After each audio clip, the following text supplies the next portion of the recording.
obesity treatment right now really seems like it's split between two worlds. You got pills and injections over here on the one side, and on the other side, you have surgery.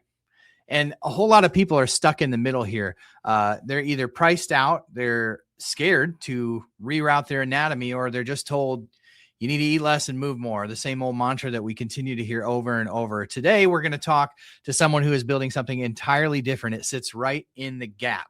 So it's not a medication. It's not a surgery.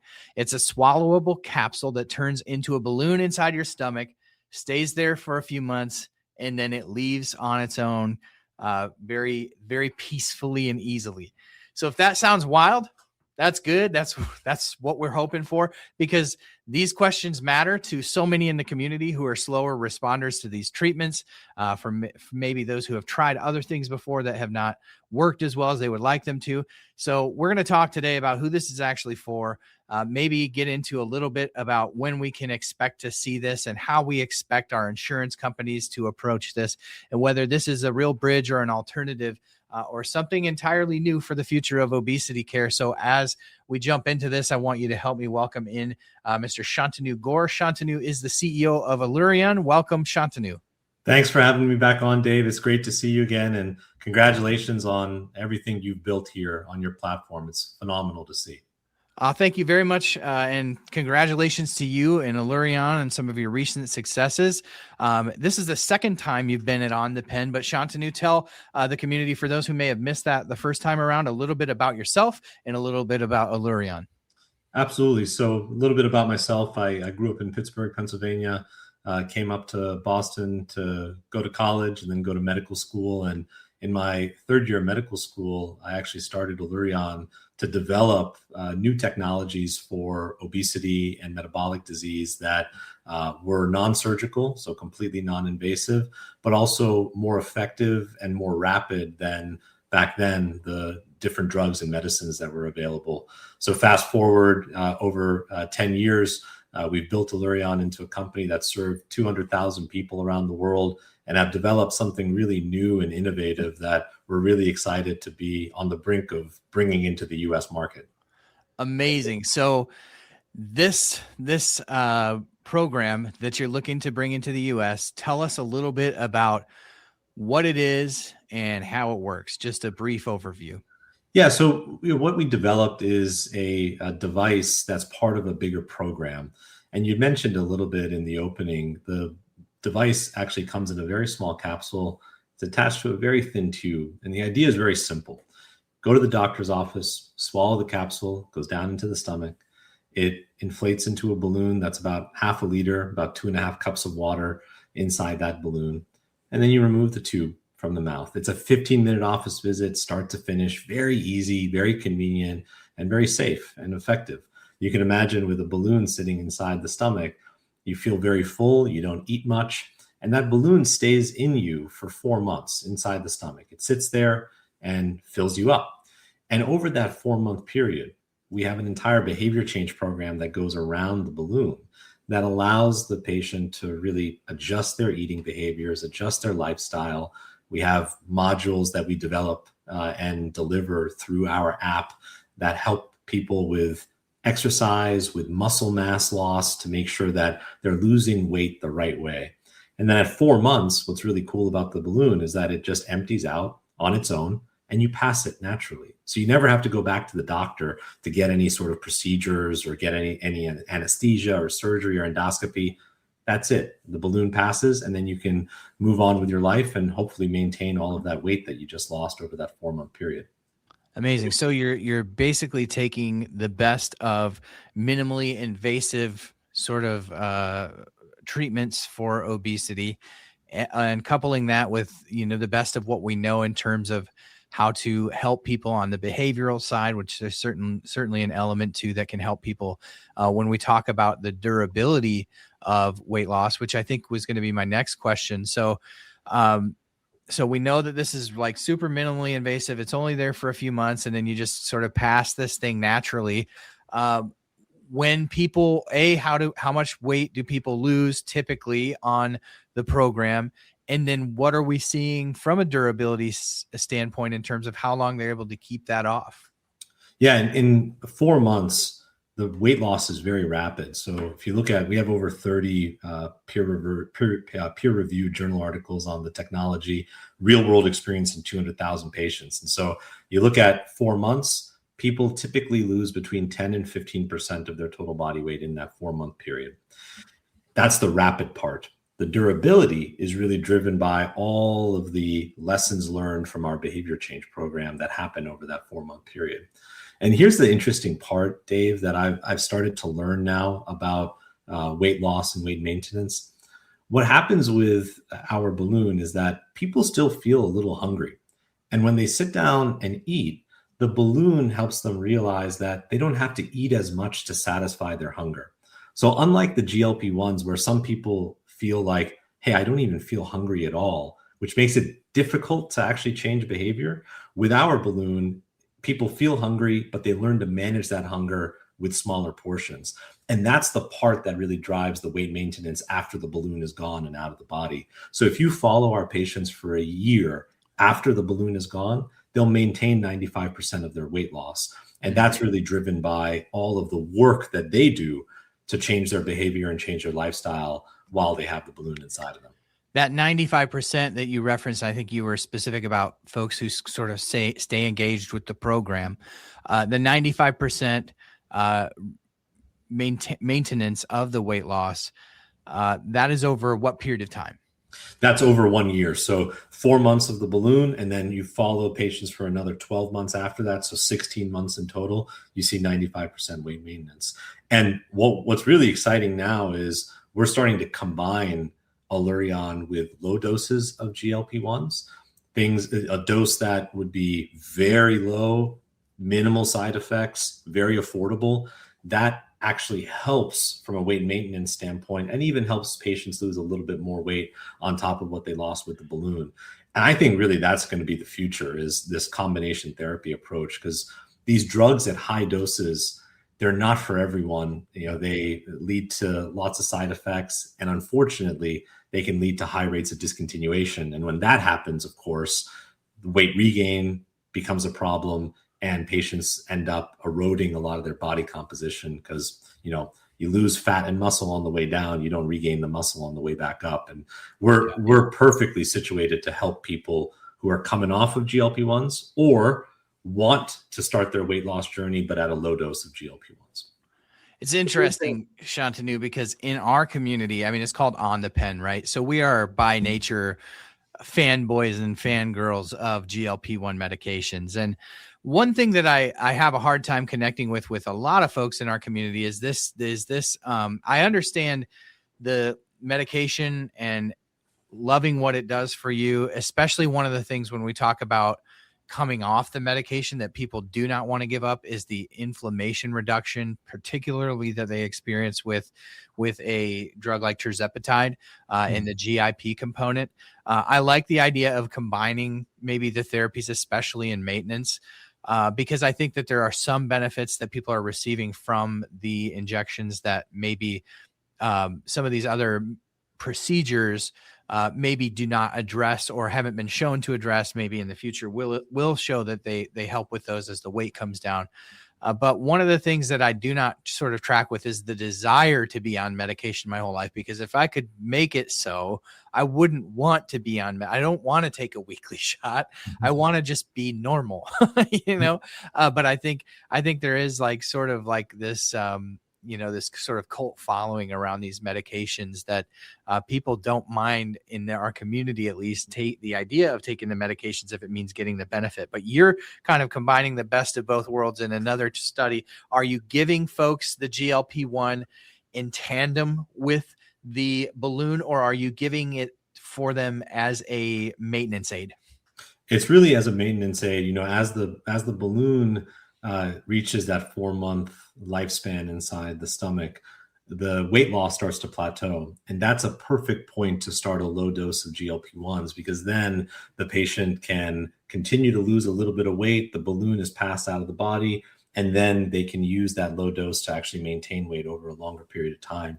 And look, I fully am aligned with you on, for certain patients, being on these medications for the rest of their life is the right thing to do. And they're happy with it. They tolerate it. They're able to afford it, and their health benefits from it. But for many people, they don't want to be on a drug for the rest of their life. Many people don't want to actually be on drugs at any point in their life. And that's okay too, right? We think we need to respect that and honor that, and provide patients off ramps and provide patients opportunities to at least lower their dose so that they feel more comfortable on these medications, especially at a lower dose. The other issue that keeps cropping up is price. At the lower doses, these drugs they're becoming more affordable. There's more work that needs to be done there. At the higher doses, they're still expensive. I mean, people are still paying $350, $450 a month for these medications. That's just not sustainable for most folks who want to lose weight over the course of a lifetime. Right. For many people, the idea of paying for a medication for the rest of their life is much less palatable than the idea of reaping the benefits of whatever you're on. So I do want to, one of the things you brought up in terms of different populations and, different folks requiring medication for life. Did you do any trial differentiation between patients with and without type 2 diabetes? And because my question is, if you look at the clinical trials for the GLP-1s and just across, just studies in general, people with diabetes have a harder time losing weight in general. Did we see that too with the Allurion Balloon, or have we not run those tests yet? Yeah, we actually see the opposite. And there's an interesting potential explanation for this, where people who have pre-diabetes or type 2 diabetes actually lose a little bit more weight with Allurion than non-diabetics do. And that, like you said, I'm listening. and part of that is driven by our focus on behavior change. So, the balloon helps you eat less and make the right choices with what you are eating. And so a lot of our behavior changes around high protein diet to limit muscle mass loss. Our exercise program is all about weight-bearing exercise to build muscle. And for whatever reason, our patients tend to either maintain their muscle mass or increase in muscle mass, mostly driven by the behavior change. But there may be a component of the balloon as well acting on this, because the jury's still out about whether GLP-1s themselves are acting directly on muscle, because there are receptors for GLP-1 on muscle. So all that being said, our patients who are diabetic actually lose a little bit more. And I think that's because when you lose weight on Allurion and you're maintaining the muscle mass, muscle itself is a fantastic means for storing glucose, for reducing A1C, and for making you more insulin sensitive. And I think that all integrates into this pathway to drive even more weight loss, because diabetics have already been sensitized to that a little bit. And when we start uncoupling that and reversing that with our weight loss journey, it becomes something that builds on itself. And a non-diabetic just doesn't have those pathways sensitized to the same extent. So we need to do a little bit more work on that, but that's the early signal that we're getting that's actually more effective in diabetics. Very interesting. So you talked about 10 to 15% weight loss over 4 months. Is that 10 to 15% encompass patients who are and who are not diabetic? Or yeah, that's a blended average. We have a few studies now with type 2 diabetics who lose actually on average more than 15% over 4 months. So they're at the higher end of that range and can even lose a little bit more. What's exciting too is that with the combination approach with low dosage GLP-1s, that should be even more beneficial. We don't have data yet on this, but that'll be even more beneficial for people struggling with diabetes, because the GLP-1s will independently, at a low dose, also act on the diabetic part of the metabolic pathways. So it's really exciting. I mean, I think, whether it's diabetes, whether it's fatty liver disease or something called NASH, infertility, we've seen with the rapid weight loss, we're able to help women who are trying to conceive, who have PCOS and other. Are you having Allurion babies? We are babies. Yeah, we are. One of the best parts about my job is, I would say every 3 or 4 months, I'll get a message from a patient that says, "Hey, here's a picture of my newborn. I was trying IVF. My partner and I were having trouble getting pregnant. I lost all this weight. I got pregnant naturally, had a healthy baby, and started a family. I mean, you That's just, cool. yeah, you can't replace something like that for sure. And that's the type of story that I'm sure people in your community are enjoying now, because we have so many options available to actually induce weight loss. Sure. When you treat the disease of obesity, you're treating all of the underlying comorbidities at the same time, which is why we're seeing, I think, so many additional indications and backdoor ways into getting these approved by insurance companies for patients. On that topic, this is going to be the big question that people have. And I realize that this is not a question you can give a super straightforward answer to, but what can patients, or what do you think patients should expect to pay for a procedure? I don't know if a procedure is the right word, but a program, let's call it a program like the Allurion balloon and the Allurion program.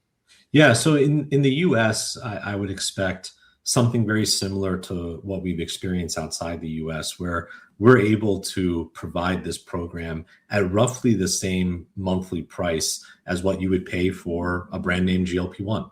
And the added benefit of our program is, unlike the GLP-1s, you get much more rapid weight loss, better durability with our focus on behavior change, and the actual results may encompass far more than just weight loss alone.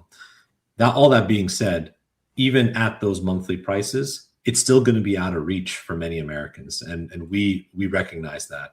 So we've already started working to understand whether employers could cover something like this as an alternative to more expensive bariatric surgery, or as an off-ramp to very expensive GLP-1s. We've started talking to potential partners in the insurance space to figure out where this could fit in. And what's interesting?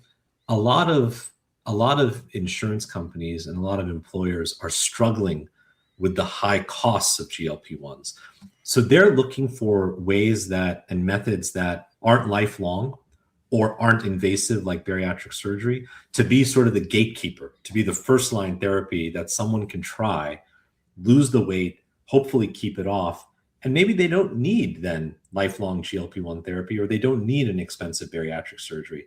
That would be a real game changer in the insurance space, because then you look at something like us, very affordable, not a lifelong transaction, but a one-time transaction that could really be the sweet spot to preserve the expenses or reduce expenses for the insurance plans and employers, while also still delivering great weight loss for people in need.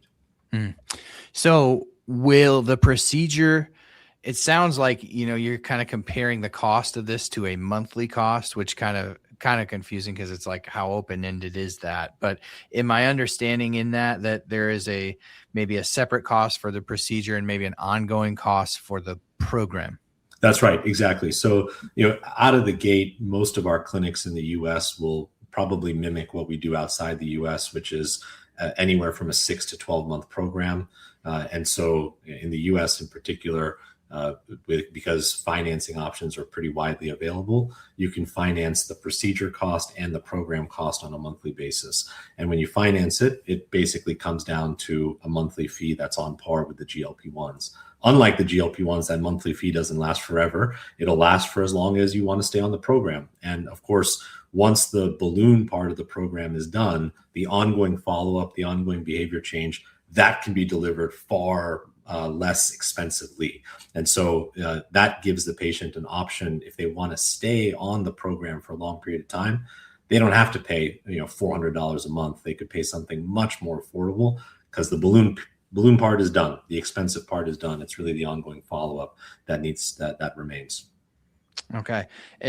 So it's not an all or nothing proposition. You could see where maybe somebody has an obesity physician that is, maybe they're under their care for a GLP-1 or for obesity, and they send them in for your balloon therapy as a first line treatment, and then maybe they go back to that primary care through like a GLP-1 for maintenance or something like that. Yeah, that's right. That's right. And the good news about our device too is that it can really be placed by anyone who has the right infrastructure. So if a primary care or obesity medicine specialist has the right infrastructure, they can place it. A bariatric surgeon can place it. And a lot of bariatric surgeons right now are searching for things to give their patients, because Many of them don't want surgery, and many of them are coming off of GLP-1s. So it's going to be interesting to see where Allurion shows up in which types of clinics in the US. But the nice part is it's a simple enough procedure that a lot of different doctors can do it. Yeah. So there's a lot of physicians that watch this show, listen to the podcast. What does that infrastructure look like that, just broadly, what are the requirements? So we really just need a multidisciplinary team that's working at the clinic, and that includes the doctor, a nutritionist, or a dietitian who can help people with the lifestyle modification that needs to happen, and then a nurse and an office manager to help patients go through their weight loss journey at the clinic. So it's a pretty small team that's needed, and as you can imagine, that exists basically everywhere in the United States, most obesity and weight loss clinics these days. And so the scalability here is quite high. And because the device doesn't require surgery, doesn't require endoscopy or anesthesia, you don't really need many doctors involved in this. You just need one to really qualify the patient and oversee them while they swallow the capsule. So I think it's unlike anything that's ever hit the US market before. We've seen this internationally where it can really be put in the hands of doctors all over the country as long as they're committed to helping patients actually change their lifestyle and provide the right support along the way. Very cool. Shantanu, can you see a world where this is just me thinking is, the real catalyst for growth for GLP-1s has been telehealth, right? And even the big players in the industry now are identifying that to the point where they've started their own D2C pharmacies and they're leveraging telehealth to get the bring the business in the front door, right? Can you see a world where perhaps someone goes and receives the Allurion balloon procedure in one spot, but then may have the option to go to like a Row or a Hims or a larger telehealth company and receive that sort of back end care and support through sort of like a mobile app? Yeah, I do. I certainly do. And, with all of the advancements happening in AI, I believe that one day that may actually be better than in-person follow-up and more scalable and more reliable and just more thorough than in-person follow-up. We're not there yet. We still need the human to sort of be in this dance with the AI to make sure that both are doing their jobs the right way and amplify one another. But I think one day a fully digital follow-up system could work. One of the reasons right now I'm skeptical is I saw a crazy stat the other day that right now in the United States, there's 20 million Americans who have started and stopped a GLP-1. By 2027, that's forecasted to grow to 40 million. So 40 million people have started and stopped. And I think other than side effects and cost, one of the main issues these people are facing is that no one's following them. No one's helping them. No one's coaching them. No one's helping them with all of the dose escalation, the lifestyle modification. That's still right now the realm of human beings. And there's very few of them that are qualified to do it. And so the GLP-1s have sort of grown so fast, the infrastructure needed to support them hasn't kept up. And that's where I think AI can come in. If we can sort of train models to be as effective as human beings at helping people navigate their GLP-1 experience and also their Allurion experience, then the floodgates can truly open in a clinically safe and effective way. Yeah. You touched on, I think, a very valid point that we just simply do not have the infrastructure in this country to deal with the disease of obesity at scale, right? And so that's why I always get hung up. But there's a lot of doctors who have started their own telehealth programs who like to talk down on telehealth companies that aren't doing it their way. But I think at the end of the day, there's just as obesity is a broad spectrum disease in terms of where you or any single person may land on their disease on the spectrum of metabolic dysfunction. Our approach needs to match that, because at scale, not everybody can see a doctor, once a month and spend a half an hour and getting every question answered. But I think what people underestimate, by people, I mean just the layperson patients, is the power that we're going to be able to leverage over the next 10 years with AI, the advancements in AI and these technology platforms. So these companies, these larger companies, I specifically think of Roe, who has, they've been innovating in this space in terms of how do you provide scale? How do you provide scale to medicine? And I think that the future is really bright in those terms. And I think, yes, if you want to reach everyone that needs to be reached, because is the Allurion balloon going to be for everyone? I think you and I can both agree. No, it's not. I mean, it's going to be for a certain subset of 170 million person pie.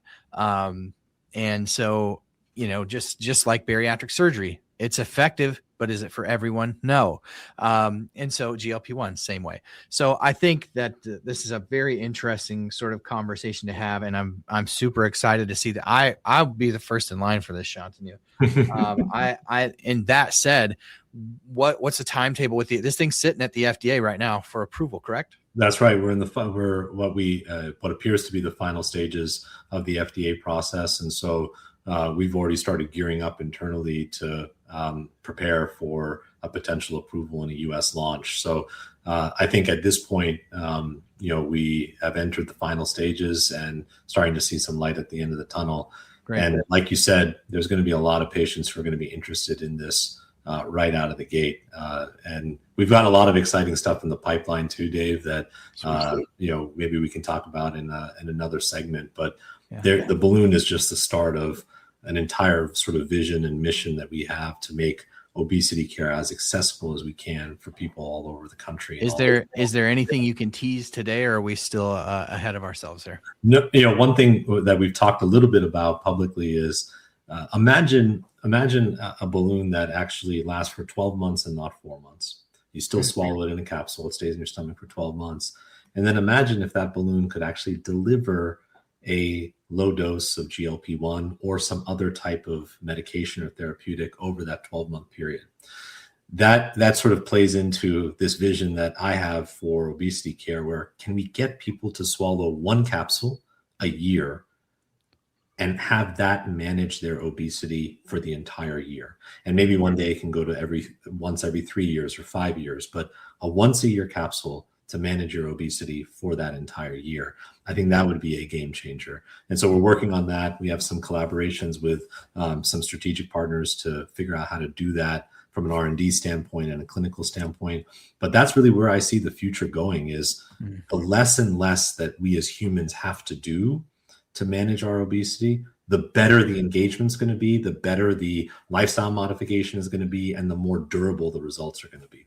I 100% agree with those, at least those 2 points. The less friction there is between a patient and treatment, the more people are going to get treatment. The more people that get treatment, the more they're going to stay engaged with that treatment if it's frictionless, and the better the outcomes are going to be. So 100% agree with you. That's exciting. And I look forward to chatting with you a little bit more about that as it gets closer. But but sort of back to the question of approval in the FDA, with the FDA, is that something that we can expect by the third quarter of this year or fourth quarter of this year? I mean, if they are to approve on like a typical timetable, what are you kind of expecting? Yeah, so the typical timetable is about a year after we complete our submission. So we completed our submission at the very end of June of 2025. So that would put us around the middle of this year for a potential approval. And so it's, middle of this year is right around the corner. So we're excited. Absolutely. It'll be here before we know it. And then I assume that you already have a team that's working on, you talked about places are going to need some infrastructure to be able to roll this thing out. Are you already working on those? And then for folks like me, right? And I think that many, many folks in our audience would fall under this category. I live in a more of a rural area where maybe there are some care deserts. Is the initial rollout going to be, you got to be in the LA area or the New York City area, or is this going to be accessible to rural America?